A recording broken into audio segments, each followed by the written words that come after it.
자, 오늘은 성탄에 대한 반응들인데요. 한번 따라하겠습니다. 성탄에 대한 반응들. 성탄에 대한 반응들. 성탄에 대한 반응들. 성탄에 대한 반응들. 이런 제목으로 은혜를 나누겠습니다. 마태복음 2장을 보게 되면 예수 그리스도께서 태어나셨을 때의 모습을 그려주고 있습니다. 그런데 예수님의 탄생을 접한 사람들을 엿볼 수가 있어요. 바로 누가 등장을 합니까? 동방박사들이 나오고 헤롯 왕의 기록이 되어 있고 대제사장과 서기관들이 등장을 합니다. 그런데 그들 모두 예수님의 탄생을 바라보는 반응이 달랐습니다. 반응이 달랐어요. 마치 돌아오는 성탄을 접하는 사람들의 마음이 모두 다르듯이 말이죠. 코로나의 확산세가 멈출 기미를 보이지 않기에 12월 25일 성탄 감사 예배조차도 오늘 주일 예배처럼 비대면으로 드릴 수밖에 없습니다. 즉 성탄절은 어떤 의미에서 우리 기독신자들에게는 가장 중요한 절기임에도 불구하고 비대면으로 예배를 드릴 수밖에 없어요. 저는 목회자 이전에 성도로서 또 하나님의 자녀로서 참 마음이 무겁고 속상합니다. 참 마음이 무거워요. 주일 예배도 중요하지만 또 성탄 감사 예배, 우리 기독 신자들에게 있어서는 예수님이 제일 중요하잖아요. 예수님, 그분이 오셨기 때문에 우리가 구원을 받았잖아요. 근데 그분의 오심을 축하해야 되는데 온 성도들이 모여서 축하하고 경배를 올려야 할 텐데 이렇게 코로나 상황이 악화되어서 비대면으로 예배를 드릴 수밖에 없다, 이런 현실 때문에 마음이 참 무겁습니다. 그리고 속상하기도 해요. 아마도 지금 이 시간 각 처소에서 하나님의 자녀로서 예배를 드리고 있는 성도라면 저와 같은 마음일 거예요. 야, 그래도 성탄 감사 예배만큼은 하나님 앞에 예배당에 나와서 예배를 드려야 할 텐데. 이렇게 여러분 1년에 한 번씩 교회 나오시는 분도 계시거든요. 성탄 감사 예배 때. 근데 그런 분들조차도 이제 교회에 나올 수가 없다 보니까 참 마음이 무거워요. 반면에 성탄절을 바라보면서 저와 여러분들처럼 이런 마음, 속상하고 안타까운 마음 대신에 다른 마음을 가지는 사람들도 분명히 존재할 거예요. 아니, 심지어 어쩌면 명색이 기독교 신자라고 하면서도 성탄 감사 예배조차 비대면으로 드려야 하는 현실에 무관심할지도 모르겠습니다. 뭐 드리면 되지, 뭐 이런 식으로. 이제 오늘 본문에 나오는 인물들의 반응을 차근차근 이제 살펴볼 텐데요. 살펴봄으로 나는 과연 어떤 존재와 비슷하게 성탄에 반응하고 있는지 자신의 마음을 점검해 보았으면 좋겠습니다. 우선 동방 박사들에 대해서 살펴보겠습니다. 그들은 동방, 즉 동쪽에서 온 박사들이었어요. 동방, 즉 동쪽에서 온 박사들이었습니다. 성경학자들에 따르면 이 동쪽이 어디냐? 바로 지금의 이란이라고 합니다. 이란, 이라크 있죠? 이란을 말하는 곳이에요. 즉 페르시아 지역이에요. 보통 그들은 별을 보고 연구하는 천문학자로서 어떤 별들의 특이한 점을 보면서 세상 돌아가는 이치를 예측했던 점성가들이라고 볼 수도 있겠죠. 이 동방박사들은요, 별을 연구하고 관찰하고 그것을 통해서 앞날을 내다보는 사람들이었음을 알 수가 있는 거예요. 그렇다면 별을 보고 예루살렘에 오게 된 동방박사는 몇 명일까요? 여러분들에게 퀴즈를 드리려고 합니다. 몇 명일까요? 한번 맞춰보십시오. 어릴 적에 예전에 성극에서 동방박사들이 황금과 유황과 모략을 들고 예수님을 찾아왔죠. 우리가 성극을 할 때는 항상 그렇게 성물을 들고 찾아왔잖아요. 그것에 비추어서 3명이라고 다들 이야기를 해요. 3사람일 것이다. 그러나 오늘 본문을 자세히 보시면 전혀 근거가 없습니다. 3명이라고 나와 있지 않아요. 전혀 근거가 없어요. 단지 동방으로부터 박사들이라고 복수로 쓰여 있기 때문에 최소한 2명 이상임을 알 수가 있는 것이죠. 몇 명인지는 모릅니다. 2명 이상일 뿐이에요. 어느 날 이 동방박사들은 평소와 다를 바 없이 직업정신을 발휘해서 별을 관찰하다가 특이한 별을 하나 발견하게 되었고, 그 별이 곧 왕의 출생을 알려주는 것이라고 확신을 갖게 되었어요. 그래서 그 별을 쫓아서 멀고 먼 예루살렘까지 오게 된 것이죠. 당연히 그들은 유대의 수도인 예루살렘에 도착을 했기 때문에 야, 유대인의 왕이 나셨나 보다 라고 생각을 했던 거예요. 그러기에 예루살렘 궁궐을 방문하여 다음과 같이 물었던 것이죠. 어떻게 물었습니까? 유대인의 왕으로 나신 이가 어디 계시냐?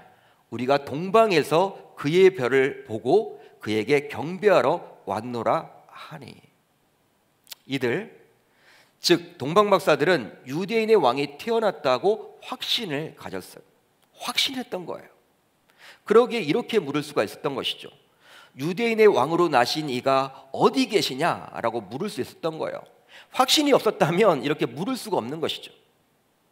우리들은 잘 알고 있습니다. 바로 마태가 기록한 복음서인 마태복음은 유대인들을 대상으로 기록된 하나님의 말씀이에요. 우리가 사복음서 가운데 한 가지지만 이 마태복음은요, 대상이 독자가 누구를 염두에 두었냐면 유대인들입니다. 그러나 오늘 본문을 보시면 저자 마태는 동방 박사들이란 이방인들을 의도적으로 끌어들여서 유대인의 왕이면서 이 세상의 왕인 그리스도의 탄생의 목격자로 삼고 있다는 거예요. 의도를 가지고 마태는 동방박사의 내용을 기록해주고 있습니다. 바로 그리스도의 탄생은 유대라는 지역의 한계를 반드시 뛰어넘어야 함을 보여주고자 함이죠. 유대인들을 위한 왕이 아니라 온 세상을 위한 왕으로 이 땅에 오셨음을 저와 여러분들에게 보여주고자 이 이방인에 불과했던 동방박사를 끌어온 거예요. 그렇다면 이 동방박사들은 왜 유대인의 왕을 찾아서 예루살렘까지 왔을까요? 그렇게 멀고 먼 그러한 여정을 다 거치면서 왔을까요? 바로 그를 경배하기 위해서였습니다. 자, 오늘 보면 2절 하반절을 보면 이렇게 기록이 되어 있죠. 그에게 경배하러 왔노라. 그에게 경배하러 왔노라.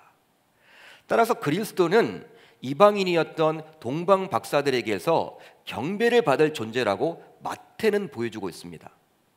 그러기에 그리스도는 모든 민족으로부터 경배받기에 합당하신 분이에요. 동의가 되시면 아멘. 동의가 되시면 아멘.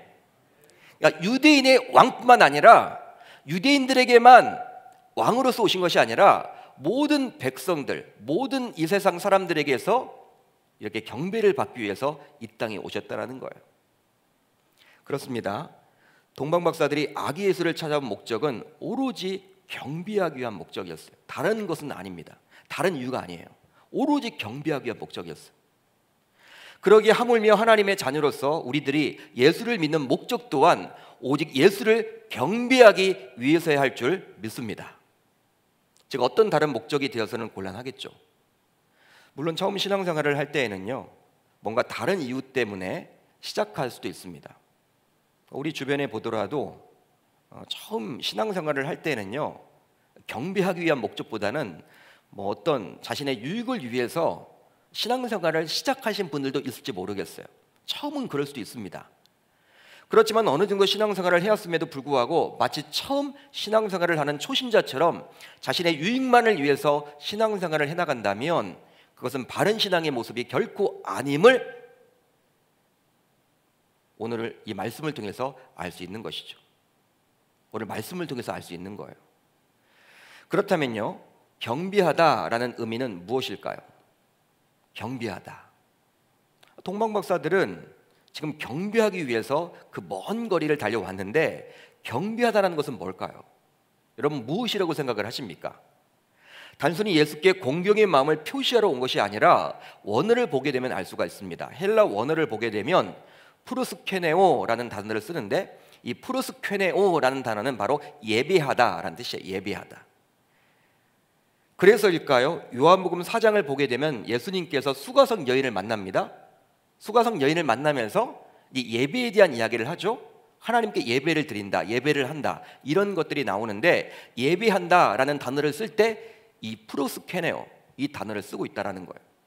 오늘 말씀에 나와 있는 이 마태복음 2장에 나와 있는 이 경배하다라는 단어를 요한복음 4장에도 예배한다라는 단어에 동일하게 쓰고 있다라는 거예요. 따라서 예수를 경배한다라는 것은 예수를 예배한다라는 뜻입니다. 그런데요, 예수를 경배하기는 참 쉽지가 않아요. 쉽지가 않습니다. 마치 동방박사들이 아기 예수를 경배하는 것이 결코 쉽지 않았듯이 말이죠. 실제로 당시 동방박사들은 수백 킬로미터 정도 떨어져 있었던 예루살렘까지 먼 거리를 이동해야만 했어요. 이게 간단한 문제가 아닙니다.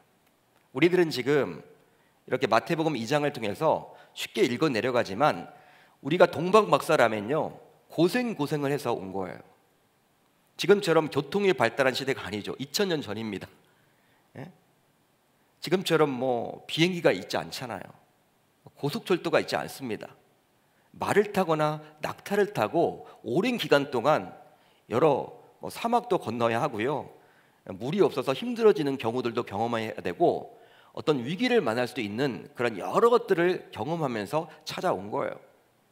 그뿐만이 아니죠. 별을 따라 왔기 때문에 밤에만 이동을 해야만 했습니다. 밤에만. 한번 여러분 생각을 해보세요. 낮에는요 움직일 수가 없어요. 왜? 별이 없기 때문에. 별을 볼 수가 없기 때문에. 육안으로 별을 볼 수 없잖아요.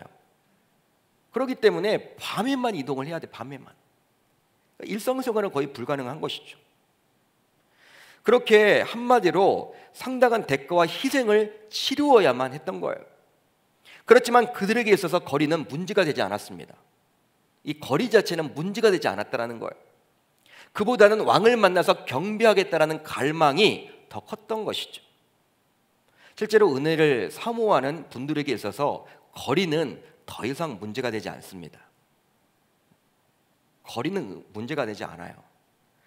이제 우리 교회 주변이 재개발되고 재건축이 되면서 많은 성도님들이 원치 않게 이주를 해야만 하는 형편이에요. 그러다 보니 아주 먼 거리에서도 은혜를 사모해서 교회에 출석하는 분들이 여럿 계십니다. 실제 그래요. 우리 교회가 광명에 있지만 이제 전국구가 되어 버렸어요. 여러 곳에서 오십니다. 저는 이런 성도님들을 볼 때마다 목회자인 나 자신보다도 야, 은혜를 사모하는 분들이구나. 나 같으면 과연 그럴 수 있을까? 참 귀하다. 한 분 한 분이 참 너무 귀한 거 있죠. 주일날 바라보면 그냥 안아주고 싶고 말이라도 걸고 싶고 기도라도 더 해주고 싶고 그게 바로 저의 마음이에요. 나보다도 낫다. 목회자인 나도 그렇게 할 수 없을 텐데 이 핑계 저 핑계를 대면서 안 나올 것 같은데 야, 어떻게 그렇게 먼 거리에서도 이렇게 나오실까? 참 은혜를 사모하는 우리 권사님 집사님들이 참 대단하게 보여요. 이분들은요 교회가 멀다고 말하지 않습니다. 교회가 멀다고 말하지 않고 오히려 자신의 집이 교회에서 멀리 떨어져 있을 뿐이라고 말해요. 관점이 바뀌어 있죠. 실제로 이렇게 멀리에서 오시는 분들은 예배 시간에 거의 지각도 하지 않아요. 아마도 차가 막힐 것을 미리 예상해서 서둘러서 오시는 것 같아요. 그러게 주일에는 다른 날보다도 더 부지런을 떨어야만 하겠죠. 은혜를 사모해서 그렇게 오는 거예요. 그렇습니다. 주님을 사랑하고 사모하고 경배하는 사람들은 언제든지 주님을 위해서 희생을 각오합니다. 따라서 대가를 지불하고 심지어는 손해를 보기도 하죠. 왜냐하면 그런 희생과 대가 지불도 주님을 만나게 되면 충분히 보상되기 때문입니다. 이제 아기 예수를 찾아온 동방박사들은 다음과 같이 행동을 하게 되는데 오늘 본문 11절을 우리 같이 읽겠습니다. 시작. 집에 들어가 아기와 그의 어머니 마리아가 함께 있는 것을 보고 엎드려 아기께 경배하고 보배압을 열어 황금과 유향과 모략을 예물로 드리니라. 아멘. 잘 보세요. 집에 들어갔습니다. 아기와 그의 어머니 마리아가 함께 있는 것을 보았는데 이 동방박사들이 엎드려서 아기께만 경배를 했어요. 그리고 아기께만 예물을 드렸어요. 분명히 동방박사들은 아기 예수와 그의 어머니 마리아가 함께 있는 것을 분명히 보았지만 오로지 아기 예수에게만 경배를 하고 그에게만 예물을 드렸다는 거예요. 즉 예배를 드렸다는 것이죠. 바로 동방박사들은 경배 대상을 정확하게 알았기에 그리 행동한 것뿐이에요. 아무리 예수의 어머니 존중을 받아야 하지만 경배 대상은 결코 아님을 이 동방박사들은 알았던 것이죠. 인정했던 것이죠. 그런데 요새 카톨릭은 어떻습니까? 요새 카톨릭은 어떻습니까? 예수님보다도 오히려 성모 마리아를 더 신성시하며 경배해요. 얼마나 섬기는지 몰라요. 성모 마리아. 물론 그들도 예수를 믿고 경배한다고 말은 하지만 그냥 존중의 대상일 뿐인 이 마리아를 신성시하고 경배하기에 아주 문제가 크다라고 볼 수 있습니다. 큰 집 작은 집 개념이 아니에요, 여러분. 이교입니다. 이교. 기독교 아닙니다. 캐톨릭은. 그래서 이교라고 보통 이야기를 해요. 제가 몇 년 전 선교차 멕시코를 다녀온 적이 있었는데요, 수도인 멕시코시티에 있는 과달루페 성당을 가보게 되었어요. 과달루페 성당. 선교사님이 꼭 가봐야 될 곳이라고, 느끼는 것이 많을 것이라고. 그런데 평일임에도 불구하고 엄청나게 많은 관광객들이 있는 거예요. 막 줄을 서서 들어가야 돼. 줄을 서서. 저는 선교사님께 여쭤봤어요. 뭐 이렇게 성당 들어가는데 사람들이 줄을 서서 들어가냐고. 또 평일인데 휴일도 아니고. 그러자 선교사님은 이 성당이 세계 3대 성모 발현지라는 거예요. 그러니까 성모 발현지, 마리아가 발현했다라는 거예요. 세계 3대 성지인 거예요, 카톨릭 입장에서는. 그러다 보니까 전 세계 카톨릭 신자라면 일생에 한 번은 방문하게 되어 있다. 그러게 언제나 사람들로 붐빈다. 그런 말씀을 해주셨어요, 선교사님이. 그래서일까요? 요한 바오로 1세 교황도 무려 5번이나, 교황이 5번이나 그 성당을 방문했대요. 그런데 제가 성당을 쭉 둘러보고 난 다음에 느낀 점이 있었는데요, 깜짝 놀랐습니다. 깜짝 놀랐어요. 제가 확신을 갖게 되었어요. 바로 무엇이냐? 성당 곳곳에서 그리스도가 아닌 성모 마리아가 경배를 받고 있음을 통해서, 야, 카톨릭은 아니구나. 카톨릭은 우리 개신교랑은 같이 갈 수 없는 노선이구나. 이교구나. 완전히 다른 종교구나. 그렇게 깨닫게 되었어요. 한편 동방 박사들이 아기 예수뿐만 아니라 그의 어머니인 마리아도 보았기에 이 둘을 같이 경배할 수 있었을 텐데요, 여러분 그런 생각 해보지 않았어요? 지금 멀리 떨어져 있는 곳이 아니잖아요. 우리가 잘 알다시피 마국간 아닙니까? 마국간. 뭐 좁디 좁은 마국간에 아기 예수가 있고 구유에 누워 있고, 여러분 어머니 마리아는 옆에 있잖아요. 같이 보이기 때문에 같이 섬길 수도 있지 않을까? 이런 생각을 해볼 수도 있겠죠. 마치 요새 종교 다원주의자들처럼 말입니다.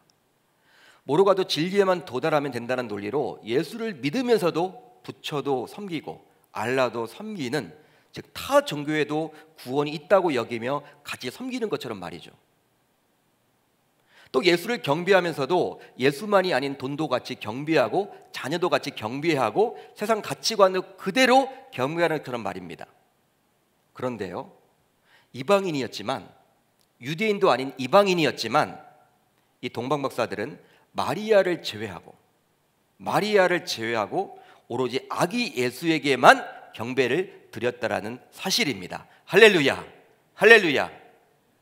마침 세겜에 모인 백성들에게 여호수아가 다음과 같이 고백을 했었는데요, 이 여호수아의 고백처럼 우리들 모두 경배 대상을 온전히 알고 있어야 할 줄 믿습니다. 우리 같이 읽어봅니다. 시작. 그러므로 이제는 여호와를 경외하며 온전함과 진실함으로 그를 섬기라. 너희의 조상들이 강 저쪽과 애굽에서 섬기던 신들을 치워버리고 여호와만 섬기라.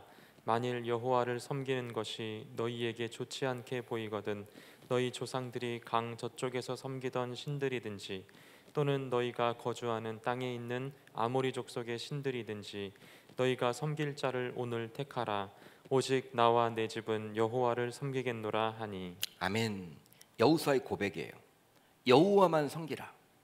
오직 나와 내 집은 여호와를 섬기겠노라. 그렇다면 이제 우리들 모두 스스로 질문해 봐야만 합니다. 자신에게 질문을 해봐야 돼요. 남에게 묻는 것이 아니라 자신에게 질문을 해봐야 합니다. 나는 주님을 위해서라면 동방 박사들처럼 이 세상에서 다소 손해를 보고 무언가 대가를 치를 준비를 갖추고 있는지 말이죠. 또한 동방 박사들처럼 경배 대상인 오직 예수만을 섬기고 그분을 섬기는 것에 만족할 수 있는지 말이죠. 이제 성탄을 며칠 앞둔 이 시점에 우리들 모두 동방 박사들처럼 동일한 반응을 할 수 있기를 우리 주님의 이름으로 축원합니다. 축원합니다. 다음으로 헤롯 왕을 살펴보겠습니다. 헤롯 왕. 이 헤롯 왕은 BC 73년에 태어났습니다. BC 73년에 태어나서 BC 40년에서 37년 사이에 로마 원로원의 결정으로 유대 왕이 되었으며 BC 4년경에 사망하게 되었어요. 그는 놀랍게도 에서의 후손인 에돔 출신이었습니다. 유대인이 아니었습니다. 에돔 출신이었어요. 따라서 그런 헤롯을 마태가 등장시킨 것은 다분히 의도적이에요. 마태는요, 고일성을 가지고 헤롯을 지금 등장시키고 있는 거예요. 바로 유대의 왕은 다윗의 자손에서 나와야 하는데 다윗 왕조와는 거리가 먼 자가 왕으로 세워졌기에 헤롯은 언제나 불안불안했을 것으로 추측해 볼 수 있다는 것이죠. 여러분, 왜 그러지 않겠습니까? 그러니까 자신의 정치력을 발휘해서 로마에게 잘 보여서 유대인 지역의 왕이 되었지만 자신의 정통성에는 문제가 있잖아요. 핸디캡이 있잖아요. 약점이 있잖아요. 바로 무엇입니까? 유대인도 아니고 다윗 왕조의 계보에 나와 있지 않아요. 에돔입니다. 에서의 후손이라는 거예요.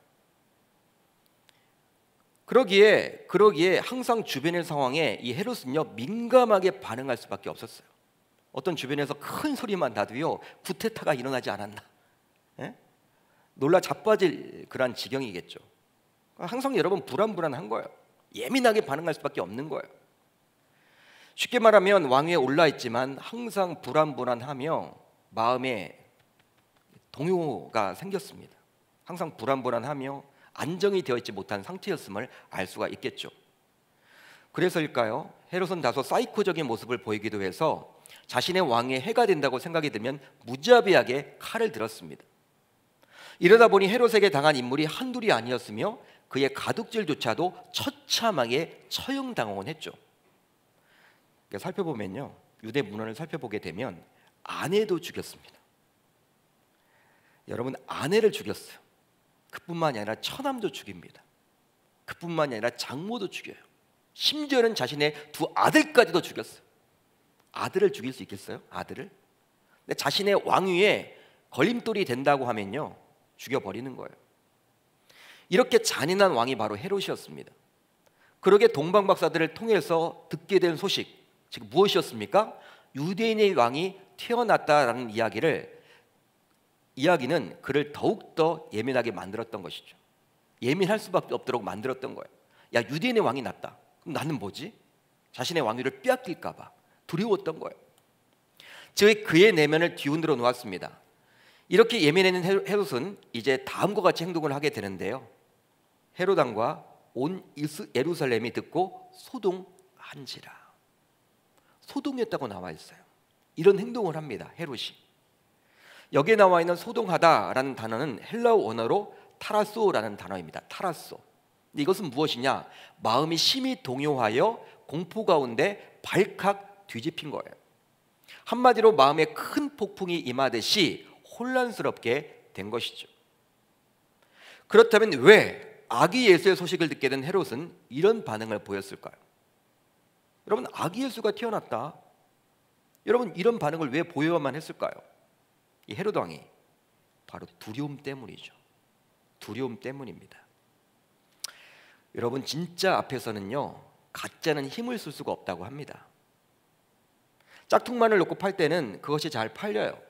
그렇지만 진짜가 옆에 있으면요, 짝퉁 팔리지가 않습니다. 왜냐하면 가짜는 결코 진짜가 될 수 없기 때문이죠. 가짜는 가짜인 거예요. 또 진짜는 진짜인 것이고, 가짜가 진짜인 척하지만 진짜가 될 수는 없는 거예요. 실제로 가짜만 있을 때에는 조잡함이 잘 보이지 않지만 진짜가 옆에 있으면 가짜는 조잡해집니다. 조잡해 보여요. 지금까지 헤롯은 이 세상을 지배하는 왕이었지만 진정한 왕인 아기 예수가 출생했다라는 소식에 이제 당황하게 된 것이죠. 진짜가 나타나니까 당황하게 된 거예요. 이제 자신의 자리가 위태할 수 있다고 여겼기 때문이겠죠.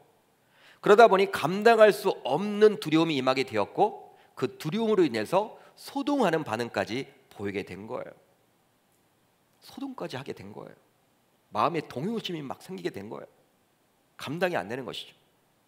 마치 백성들이 세우기를 원했던 왕인 사울도 하나님이 인정하고 세우고자 했던 다윗이 그의 눈앞에 나타나게 되자 미쳐 날뛰었듯이 말입니다. 진짜 왕이 나타나자 이제 사울이 미쳐지잖아요. 여러분, 헤롯 왕은 아기 예수가 태어났다는 이야기에 미쳐버렸습니다. 결국 그의 광부는 죄 없는 어린 남자 아이들을 끔찍하게 죽여버리는 참극으로 이어지고 말아요. 다 죽여버리죠. 끔찍한 일이 벌어지게 된 거예요. 그러나 이것은 그냥 단순히 헤롯 왕의 광기로만 여길 수가 없습니다. 그가 사이코기 때문에 그런 일을 저질렀다라고 보일 수는 없는 거예요. 그렇게 보아서만은 안 된다라는 거예요. 바로 눈에 보이지 않지만 어둠의 영인 사탄의 관계임을 알 수가 있는 것이죠. 진짜 왕인 아기 예수의 탄생을 누구보다도 끔찍하게 싫어한 사탄의 괴계에 이 헤롯 왕이 손과 발이 되어서 움직인 것뿐이에요. 행동한 것뿐입니다. 그러게 그리스도의 오심으로 인해서 가장 위기를 느끼는 존재가 있다면 바로 사탄임을 알 수 있는 것이죠. 왜냐하면 사탄은 그리스도로 인해서 하나님의 나라가 견고하게 세워질 것을 염려했기 때문입니다. 그게 여러분 두려운 거예요. 사탄의 입장에서는.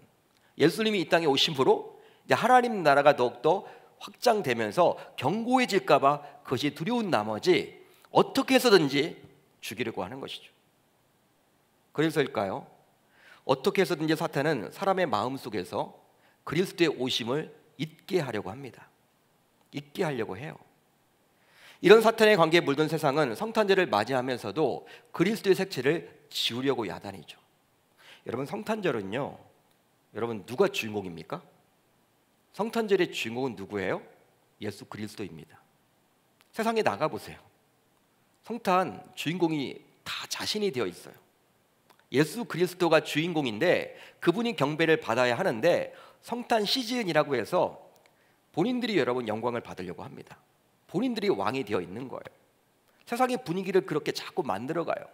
성탄임에도 불구하고 그리스도의 색채를 지우려고 지금 사탄의 관계를 벌이고 있다는 사실이죠. 그러다 보니 요즘은 성탄 카드와 성탄 인사에도 메리 크리스마스라고 이렇게 하지 않습니다. 한번 여러분들이 이렇게 뭐 카페나 백화점이나 이런 데 가보세요. 메리 크리스마스 잘 보질 못해요. 그냥 메리 할리데이를 사용하죠. 메리 할리데이. 또한 성탄 트리 위에도 십자가를 달지 못하도록 사람들이 요구해요. 그걸 왜 다냐는 거예요. 다른 거 달라는 거예요. 더 좋은 것도 많은데 굳이 십자가를 달아야 하느냐. 사람들이 그렇게 반응을 합니다. 이처럼 세상은 예수님을 환영하지도 않고 심지어는 적대시하죠. 마치 2000년 전 헤롯 왕처럼 말입니다. 그러다 보니 이 세상은 점점 문명은 발달하지만 그 발달된 문명 속에서 예수와 그분의 핏값으로 세우신 교회를 핍박하려는 움직임도 일어나고 있어요. 세상의 분위기가요, 교회를 좋아하지 않습니다. 그리스도인들을 좋아하지 않아요. 되도록이면 이렇게 가까이 하지 않으려고 한단 말이에요. 그런 분위기로 몰아갑니다. 온갖 매스컴을 보더라도 교회와 그리스도인의 섬김, 베품, 선행 등은 거의 보도되지 않는 반면에 지극히 소수의 교회와 그리스도인의 도덕적인 해이 그리고 비윤리적인 타락은 대대로 보도하고 해요. 일부 소수인데 여러분, 교회가 얼마나 많습니까? 그리스도인들이 얼마나 많습니까? 목회자들이 얼마나 많습니까? 지극히 소수일 뿐인데 그걸 여러분 계속해서 보도한다라는 거예요. 특별히 코로나 상황이 지속되면서 매스컴에서 무조건 교회 발로 둔갑되어 보도되곤 하죠. 어떤 의미에서는 교회도 피해를 입었다고 볼 수도 있는데 이런 교회의 요구는 언론에 전혀 보도되지 않습니다. 이게 세상의 분위기예요. 그렇게 되면서 마치 교회가 코로나의 진원지처럼 되어서 사람들로 하여금 생각하게 만들죠. 이제 교회를 여러분 멀리 떠나도록 만드는 거예요. 결국 시간이 지나면 사람들 마음속에 그리스도인들과 교회에 대해서 부정적으로 여기게 되겠죠. 코로나 이후가 문제가 되는 거예요. 코로나 이후가. 코로나도 여러분 지나갈 겁니다. 근데 그 이후에 과연 한국 교회가 어떤 모습으로 일반 세상 사람들에게 비춰질 것인가? 그런 생각을 해보면요, 마음이 무거워지는 것이죠. 이것은 교회와 그리스도인을 교묘하게 무너뜨리려는 사탄의 관계임에 틀림이 없다라는 거예요. 거대한 프로젝트가 지금 진행되고 있다라는 거예요.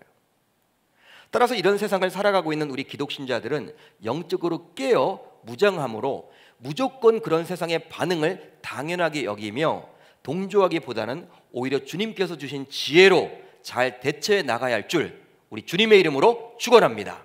축원합니다. 무조건 따라가기보다는 영적으로 끼어 있어야 하는 거예요. 하나님께 지혜를 달라고 해서 어떻게 이 위기를 극복해 나갈 수 있을까 몸부림쳐야만 한다는 것이죠. 이제 마지막으로 대제사장과 선지자들입니다. 동방박사로부터 유대인의 왕이 태어났다라는 소식을 전해 들은 헤롯은 이제 대제사장과 서기관들을 불러 모아서 메시아, 즉 그리스도가 어디서 나겠느냐라고 물어요. 묻습니다. 그렇다면 왜 헤롯 왕은 대제사장과 서기관들에게 물었을까요? 질문을 던졌을까요? 바로 헤롯 왕은 그들이 소위 율법 전문가였기에 그 답을 알 것이라고 생각했기 때문이죠. 실제로 그들은 이미 정확하게 알고 있었기에 헤롯 왕에게 다음과 같이 말씀을 합니다. 오늘 보면 5절 6절을 같이 읽습니다. 시작. 이르되 유대 베들레헴이오니 이는 선지자로 이렇게 기록된 바 또 유대 땅 베들레헴아 너는 유대 고을 중에서 가장 작지 아니하도다. 내게서 한 다스리는 자가 나와서 내 백성 이스라엘의 목자가 되리라 하였음이니이다. 대제사장과 서기관들은요, 미가서 5장 이전의 말씀을 그대로 인용합니다.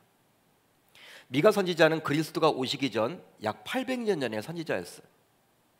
근데 마태는 미가 선지자의 이야기를 이렇게 보여주므로 지금 대제사장과 선지자의 입을 통해서 이렇게 나타내도록 하므로 이제 그리스도가 오심으로 구약 성경의 예언이 성취되었음을 보여주고 있는 거예요. 그렇다면 대제사장과 서기관들은 무엇이 문제였을까요? 여러분 오늘 말씀을 보면요, 무엇이 문제입니까?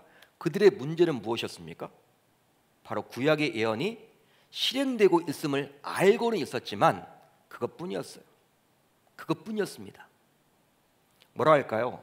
영적인 무관심이라고 해야 될까요? 영적인 냉담이라고 해야 할까요? 실제로 예루살렘에서 베들레헴까지는요, 거리상으로 8km 정도밖에 되지 않습니다. 가깝죠. 8km 정도밖에 되지 않아요. 따라서 마음만 먹는다면 그냥 하루면 충분히 다녀올 거리예요. 하루도 걸리지 않을 거예요. 어떤 의미에서. 그러나 이들은 어떠한 행동도 하지 않아요.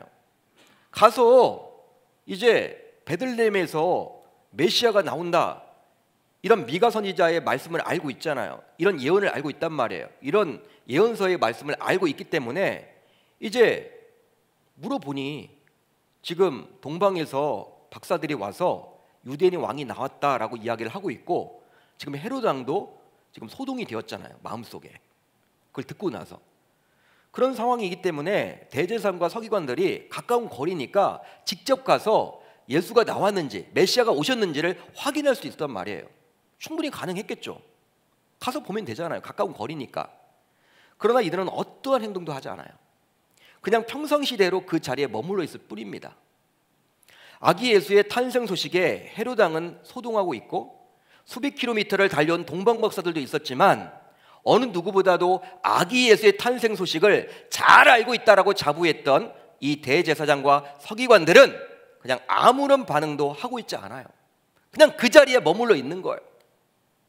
한마디로 신앙생활을 오랫동안 해왔고 직분자이면서도 어떤 영적인 것에는 아무런 관심이 없는 신자라고 할 수 있겠죠. 영적인 진보, 그것이 중요한데 그런 영적 진보에 대해서는 전혀 관심이 없는 거예요. 예를 들어서 교회 내에서 부흥회를 하고 특세를 하고 제자 훈련을 하고 기도회를 가져도 자신과는 아무 상관이 없다라고 여기는 신자들의 모습을 그려주고 있는 거예요.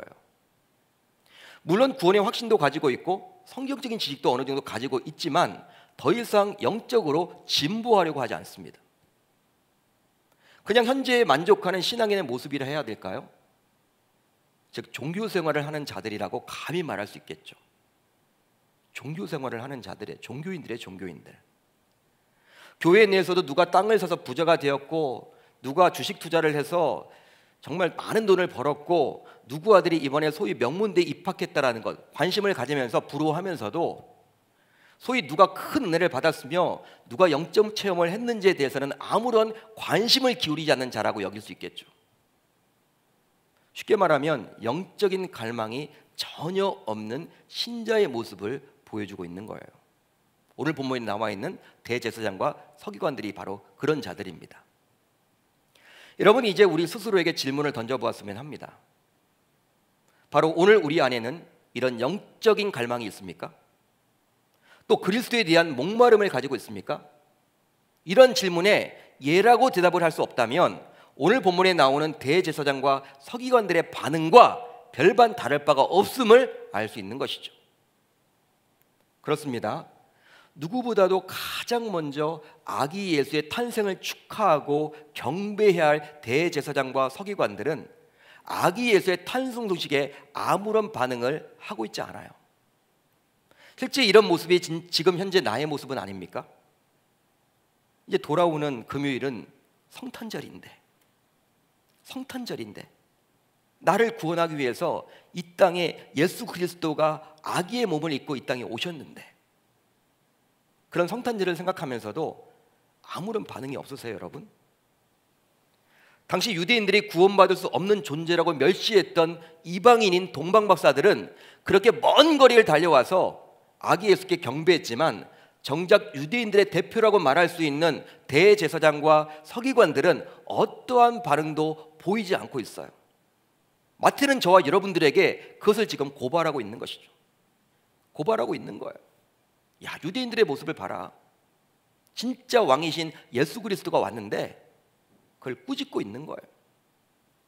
그렇다면 이제 성탄을 바라보는 여러 반응 가운데 나는 과연 오늘 본문에 나오는 누구의 반응과 일치하고 있는지, 성탄을 앞두고 자신의 모습을 꼭 점검해 볼 수 있기를 우리 주님의 이름으로 축원합니다. 축원합니다. 나는 과연 동방 박사들처럼 영적인 갈망을 가지고 있는지, 같은 교회 생활을 하고 신앙생활을 한다고는 하지만 대제사장과 서기관 같은 영적인 갈망이 없는 사람인지 자신을 한번 돌이켜 보실 수 있기를 바라요. 그런 은혜가 있기를 우리 주님의 이름으로 축원합니다.